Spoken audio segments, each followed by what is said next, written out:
Okay, so this is important. So I received 3 emails from Amgen saying that they had canceled um, the replacement of my Enbrel after the 2 felons, Greg and Glenn Chappell, or Greg and Glenn Chapelski, ex-mafia members in quotes, and myredbook.com felons and Republicans, after they removed my Enbrel from the one refrigerator, and I don't know how long it was out for, and then they put it in the refrigerator in the garage, which you guys can see in another video, and that refrigerator is literally, I'm not kidding, covered in feces and urine of Greg. And, Glenn is always saying that he hears noises in the one refrigerator, which I've never heard. And I think I have video of that. And, he'll be like, oh, I need to take everything out of the refrigerator. And if that's true, there are other similar refrigerators that I've seen on YouTube where people have had like freezing problems or whatnot with similar refrigerators, and like there's a part you can buy for like $10 to fix that. But yeah, I've never heard the noises from the refrigerator that Glenn claims to hear. Anyway, so I called Amgen and I explained what happened and whatnot. And Amgen was saying they would send me a replacement. And then I got the 3 emails saying they canceled the replacement that I was supposed to receive on the 11th. And then I didn't receive any more emails or anything like that from Amgen. And they said they couldn't get a hold of my rheumatologist, which I totally understand. When I started with this rheumatologist, and I'm not bad mouthing him, I like him a lot so far. So when I first started with him, I think after my first appointment with him, it took like 4 months for them to get back to me or something like that. But no, I totally understand why. I mean, one, he's in the process of like moving into a new office. And then also, he's not Caucasian, he's Asian American. And ever since Trump took office, sorry for all you Republicans, there's just been a lot of hate towards Asian Americans. So, like, he's very cautious, which I totally, totally, totally respect. But yeah, anyway, so I got no further emails from Amgen saying anything different than the order had been canceled. So then yesterday, the 12th of July of 2023, I was supposed to receive a shipment from my actual specialty pharmacy, not here in California, and like they're amazing so far. The first shipment I got from them, like I think I got it like in 24 hours, and it came from like the Midwest or like East Coast or something. And then the second shipment I got, even though I ordered it over the weekend, I got it, within 72 hours or whatever. So like being Monday when they shipped it, I'm guessing I got it yesterday, which is Wednesday. And it was supposed to arrive at noon. And it got here at 9:30 in the morning. And just prior to that, just prior to 7 a.m., I got a shipment from Amgen. And I was like, okay, that's really weird, because I didn't get any further emails from Amgen saying that like they had been able to eventually get a hold of my rheumatologist. And the box, unfortunately, was retrieved by felon, rapist, stalker, cyber stalker, libel writer, perjurer, suborner of perjury, solicitor of perjury, attempted murderer, so on and so forth, Greg Chappell. And that happened just prior to 7 a.m., I believe. I went downstairs to put the tuna that Peepers the kitty hadn't eaten in the kitchen, and I saw the box from Amgen, and the only person that's awake at that point in time is always methed out creep, stalker, rapist, suborner of perjury, perjurer, etc. Greg Chappell or Chapelsky or whatever, ex-mafia member in quotes. And the box that was sent by this pharmacy that doesn't exist in New Jersey, whatever, it was really poorly taped. There was one strip of tape on the top of the box, and definitely somebody could have gotten into the box very easily, or like 100 people could have gotten into the box very easily. And then all underneath the box, once you opened up the box, there was like a styrofoam container in it, and like the styrofoam container wasn't taped.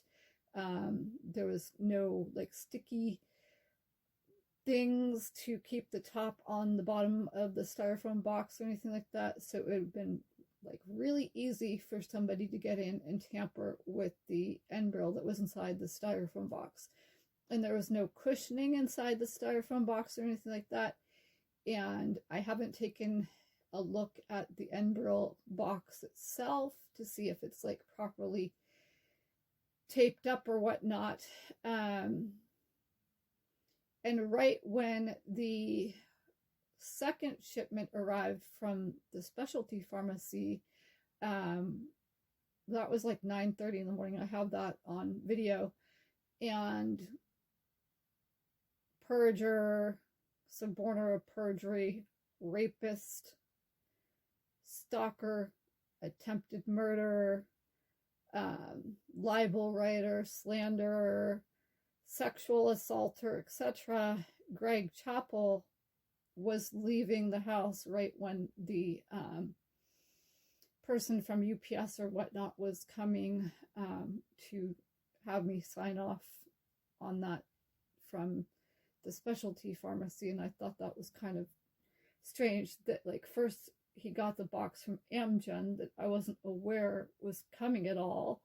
And then, you know, just as the UPS person arrived, just at the exact same time, he's like leaving the house, and like the look that was exchanged between the UPS person and Greg, it definitely told me that they knew each other. So yeah, like the fact that Greg or whatever, like his sister, I mean his ex-wife has a sister or whatnot that works for or has worked for Anti-Blue Cross. Definitely my medical records are being tampered with illegally. And definitely, you know, the whole thing yesterday tells me that, you know, Greg has illegally gotten into my mail and stuff. And in the past, like, Glenn would open my mail and then go, oops, I thought that was addressed to me. Wrong. Like, he knew what he was doing. He didn't think it was addressed to him. And that is a crime to open somebody else's mail. And he knew what he was doing. For sure, for sure, for sure, for sure. And an FYI here, like, there's been a lot of stuff that I don't have on video, unfortunately. There's a lot that I do have on video, though. And, you know, a lot of stuff has been illegally destroyed. You know, destruction of evidence by these two criminals. Um, but, you know, regardless of whether or not I have certain videos, at one point, Glenn yelled at me that for sure, uh, the Herbert mob, my Red Book felon family, has been paying him. And like he said, you know, he had to make money some way. And when Glenn yelled at me, that is a hearsay excited utterance exception. There are a lot of hearsay excited utterance exceptions, like present sense awareness or whatever it's called. And then there's like, you know, the hearsay exception where if somebody's screaming something, that can be used in court. So when he screams, or when Greg screams, that's admissible in a court of law. And same thing with the myredbook.com Republican felon Santa Clara police. And every time I get on a certain app, the myredbook.com felon Santa Clara criminal police are either texting with Greg or they're calling Greg. So there you go. And I can prove that just as long as my account doesn't get illegally shut down again. Yeah, and over the years, like every time I put up an account somewhere, like, you know, if I did like a Reddit account or something like that, like every single cotton picking time, like all these myredbook.com felon Republicans would have all my accounts taken down. There is like a, what do you call it? There is evidence of one of the Reddit accounts, because there's, you know, a review that was written that it's still there kind of, but it's like on the not recommended part of Reddit or whatever. Yeah, and that's been happening for years and years and years. And then when I use sites like FactZero or whatever, like the little captcha that I had to type in would say like whore Karen or slut Karen or stupid Karen or something to that effect. So yeah, definitely FactZero is conspiring with these my Red Book felons, Republican felons. I don't know, but yeah, so I just wanted to go over the situation with my NBRL. And yeah, like this is just a nightmare for me. It's been a nightmare forever for me. And, you know, regarding my femur,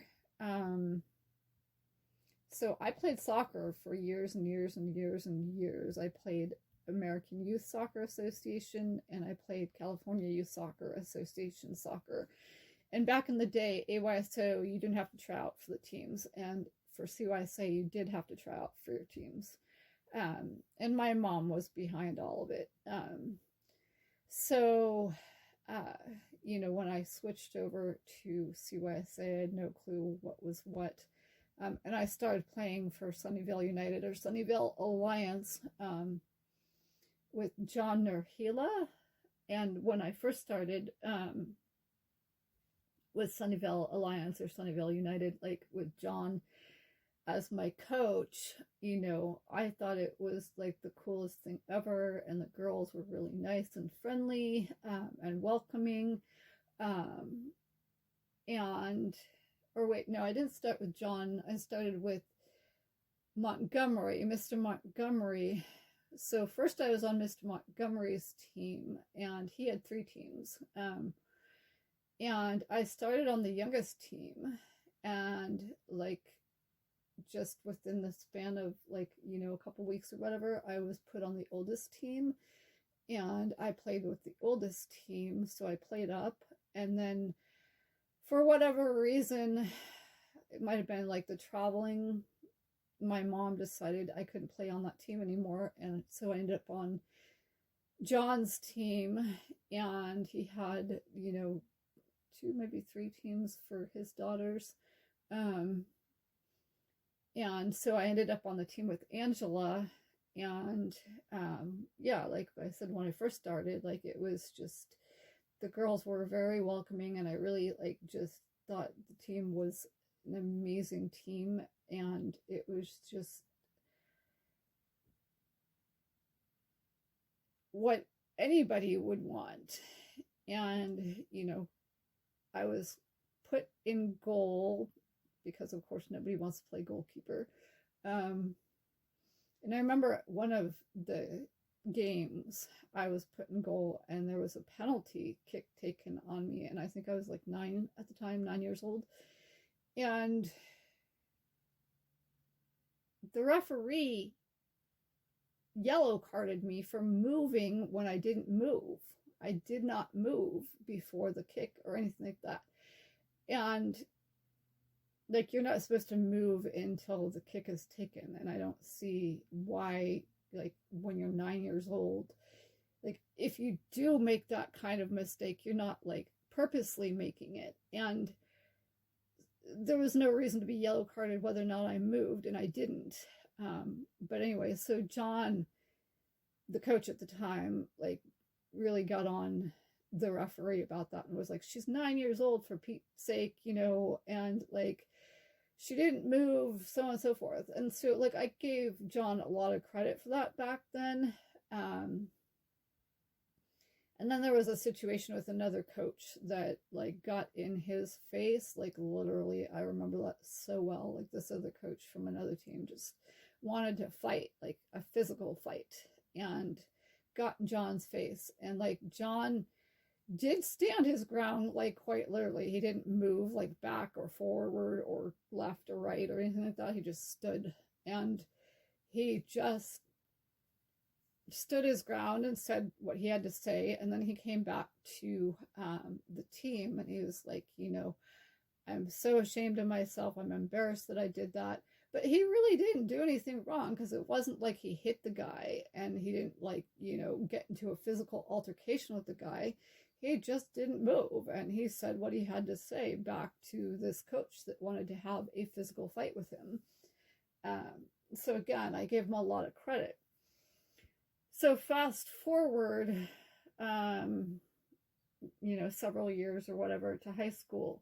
So I don't know what happened, but Angela and Shelly and Melissa, his daughters, had been attending St. Francis. And so for some reason, they transferred to Mountain View High School. And Mountain View High School was looking for a soccer coach. And so when I was in my counselor's office, Mrs. Berglund, with my mom, you know, I said, well, back in the day, John Nurhila was, like, you know, a really good person. And I don't know about, like, being the best coach in the world, but he was a good person. So they hired him to be the coach at Mountain View High School. And at some point, my brother and Melissa ended up dating. And, you know, there's all kinds of drama in high school. And so, I don't know, like, Lori Hollenbeck was supposed to be one of my friends. Not really. So she went around starting, Lori Hollenbeck went around and started a rumor that I had called Melissa like a slut and a whore and stuff like that. And that just was not true. And it turned out, you know, it wasn't true, and everybody knew it. And before it was revealed that Lori was the source of this rumor,